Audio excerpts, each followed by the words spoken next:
Segera download Quran Tadabbur, dia meraih tafsir kebaikan. dalam genggaman Contoh Anda. bulan Ramadan adalah bulan Al-Quran.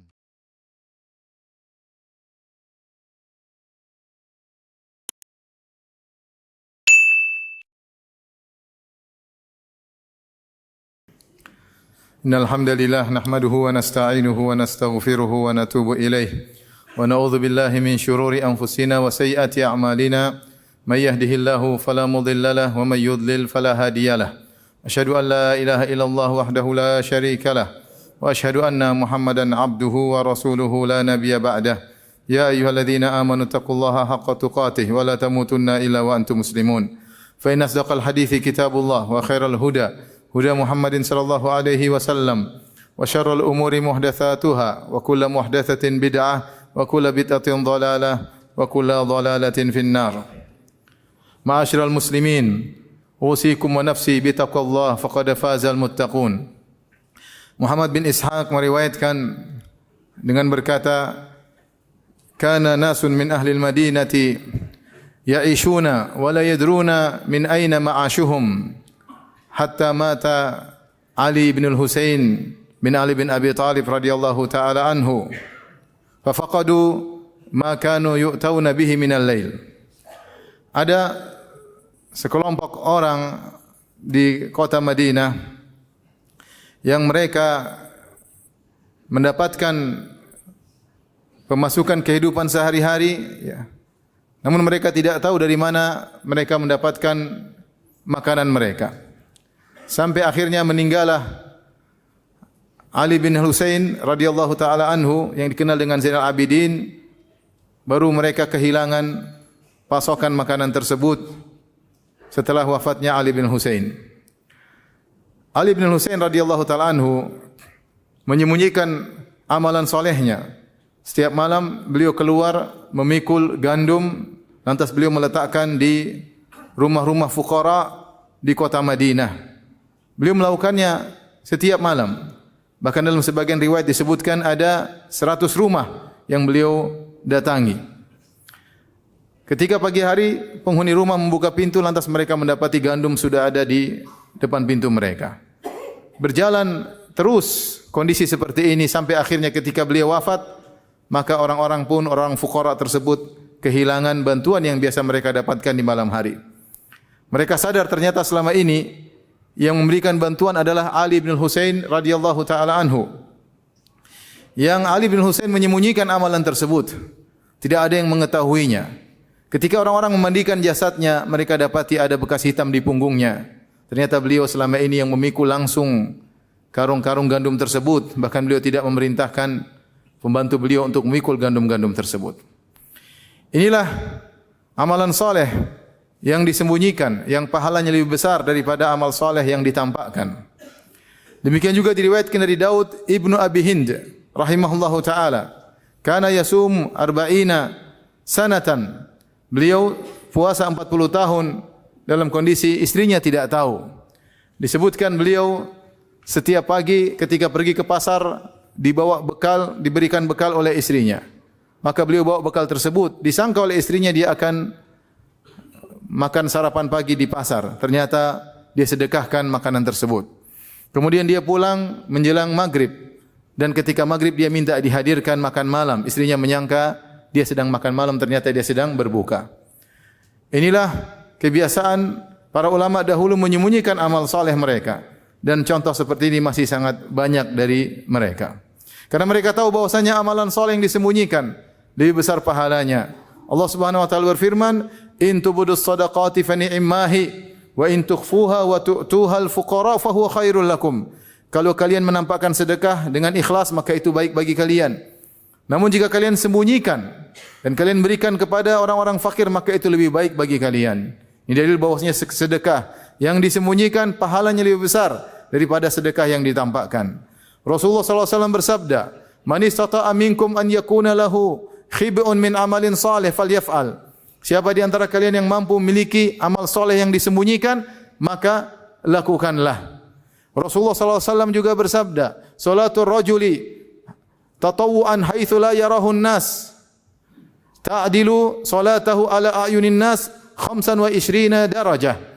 Salatnya seseorang, salat sunnah ketika dia bersendirian tidak ada orang yang melihatnya, pahalanya 25 derajat dibandingkan salat sunnah yang dikerjakan di hadapan banyak orang. Rasulullah sallallahu alaihi wasallam bersabda, "Shallu fi buyutikum fa inna afdhala salatil mar'i fi baitihi ilal maktubah." Salatlah kalian di rumah kalian. Sungguhnya salat seorang lelaki yang terbaik adalah di rumahnya kecuali salat fardu. Tentunya lelaki yang terbaik salatnya adalah di masjid.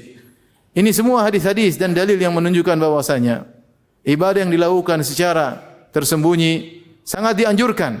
Ini itu adalah ibadah andalan yang bisa dibawa oleh seorang hamba ketika bertemu dengan Rabb-Nya. Oleh karenanya Nabi SAW memuji 7 golongan yang Allah naungi pada hari kiamat kelak. Di antaranya kata Nabi SAW, "Rajulun tasaddaqa biyaminihi fa akhfaha." Seseorang yang bersedekah dengan menggunakan tangan kanannya lalu dia sembunyikan sedekahnya. Hatta la ta'lama shimaluhu ma tunfiqu yaminuhu. Sampai tangan kirinya tidak tahu apa yang diinfakkan oleh tangan kanannya. Maka seorang berusaha untuk menyembunyikan amal soleh yang dia lakukan. Benar ada amal-amal soleh yang dia tampakkan, tapi dia berusaha ada amal-amal soleh yang tetap dia sembunyikan. Tidak diketahui oleh siapapun kecuali hanya Allah Subhanahu wa taala. Benar dia punya kawan-kawan, dia punya kerabat, dia punya teman untuk berbagi rahasia, teman untuk curhat. Maka ketika dia beramal soleh, sembunyikanlah dari mereka. Sampai Nabi SAW sebutkan dalam hadis tadi, bagaimana seorang bersedekah dengan tangan kanannya, dia sembunyikan sampai tangan kirinya tidak mengetahui apa yang dikerjakan oleh tangan kanannya. Dan ini adalah kinayah dari Nabi SAW tentang seorang yang berusaha menyembunyikan amalnya dengan luar biasa. Karena kita tahu namanya tangan kanan dan tangan kiri selalu bergandengan. Apa yang dikerjakan oleh tangan kanan sering dibantu oleh tangan kiri. Apa yang dilakukan oleh tangan kanan sering diketahui oleh tangan kiri. Namun begitu semangat dia untuk menyembunyikan amal solehnya, sampai-sampai dia ingin menyembunyikan dari sebagian anggota tubuhnya. Tangan kanannya beribadah sehingga tangan kirinya tidak tahu. Apalagi kepada orang lain, maka dia berusaha untuk menyembunyikan amal solehnya tersebut. Barang siapa yang memiliki khabi'atun min amal soleh, amal soleh yang dia sembunyikan, maka ini adalah suatu amal andalan yang dia kelak bertemu dengan Allah Subhanahu wa taala dengan bawa amalan tersebut, dan itu adalah amalan yang terbaik.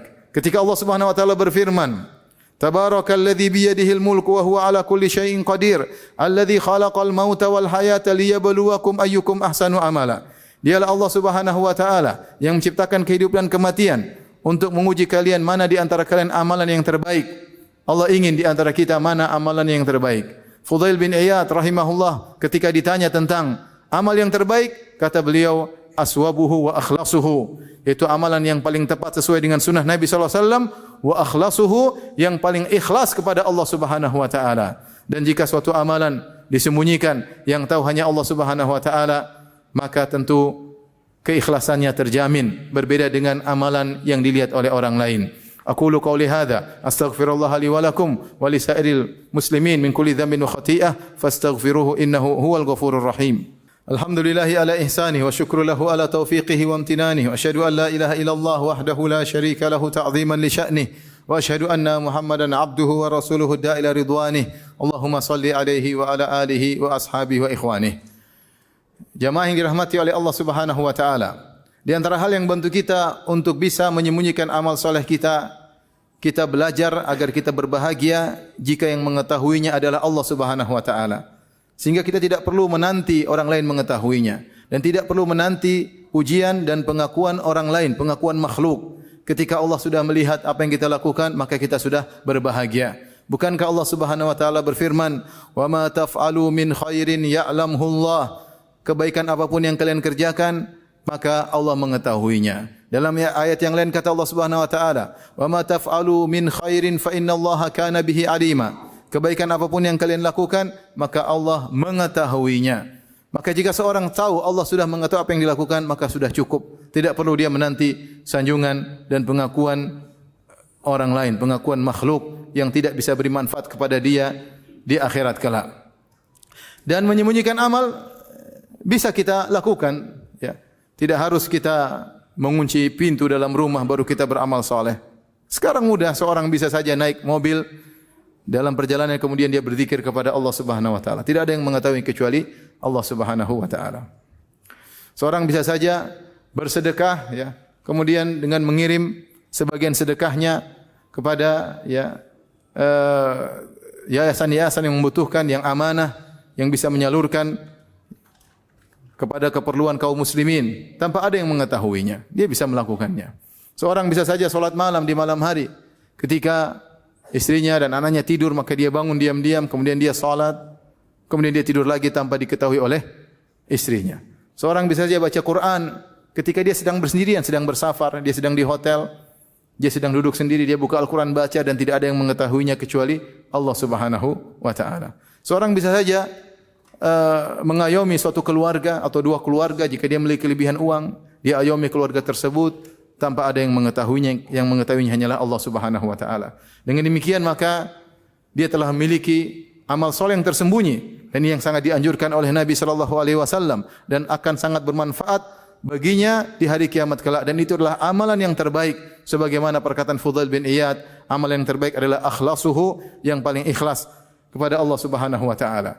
Dan di penghujung khutbah yang singkat ini saya ingatkan tentang kebiasaan kita atau kebiasaan sebagian kita yang memamerkan amal solehnya, berusaha mempublish amal soleh yang dia lakukan, dari amal yang kecil sampai amal yang besar. Tanyakanlah kepada diri kita masing-masing, adakah amal soleh yang kita sembunyikan? Ataukah semua amal soleh yang kita lakukan sudah kita publish, sudah kita ceritakan kepada orang lain, sudah kita pamerkan?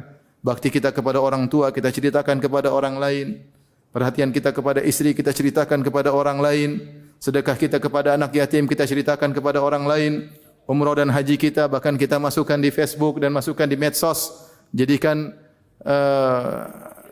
status dalam WA kita dan yang lainnya. Tanya pada diri kita, adakah amal soleh yang tidak ada yang tahu kecuali Allah, ataukah semua amal soleh kita sudah diketahui oleh semua orang? Tentunya kalau amal kita diketahui oleh orang lain, rawan untuk terjerumus dalam riya. Bukan pasti riya, tetapi rawan kita terjerumus dalam riya karena khawatir kita mengharap pujian dan sanjungan dari manusia. Oleh karenanya kita sama-sama berusaha untuk mengikhlaskan niat kita dan kita belajar ada sebagian dari amal soleh kita yang kita sembunyikan. Tidak semua zikir kita, sebagian zikir kita sembunyikan. Benar ada bacaan Quran kita yang orang lain tahu, tapi ada sebagian bacaan Quran yang tidak tahu hanyalah Allah Subhanahu wa taala. Benar sebagian sedekah kita orang lain tahu, tapi ada sebagian sedekah kita yang kita sembunyikan, yang tahu hanyalah Allah Subhanahu wa taala. Semoga Allah Subhanahu wa taala mengikhlaskan niat-niat kita dan semoga Allah Subhanahu wa taala menerima amal ibadah kita. Innallaha malaikatahu yusalluna 'alan nabi ya ayyuhalladzina amanu sallu 'alaihi wa sallimu taslima. Allahumma salli 'ala Muhammad wa 'ala ali Muhammad kama sallaita 'ala Ibrahim wa 'ala ali Ibrahim innaka Hamidum Majid. Wa barik 'ala Muhammad wa 'ala ali Muhammad kama barakta 'ala Ibrahim wa 'ala ali Ibrahim innaka Hamidum Majid. Allahumma ighfiril muslimina wal muslimat wal mu'minina wal mu'minat al ahya'i minhum wal amwat. إنك سميع قريب مجيب دعوات ويا قاضي الحاجات اللهم آت نفوسنا تقواها وزكها أنت خير من زكاها أنت وليه مولاها اللهم أصلح لنا ديننا الذي هو عصمة أمرنا وأصلح لنا دنيانا التي فيها معاشنا وأصلح لنا آخرتنا التي إليها معادنا واجعل الحياة زيادة لنا في كل خير واجعل الموت راحة لنا من كل شر ربنا آتنا في الدنيا حسنة وفي الآخرة حسنة وقنا عذاب النار وأقيموا الصلاة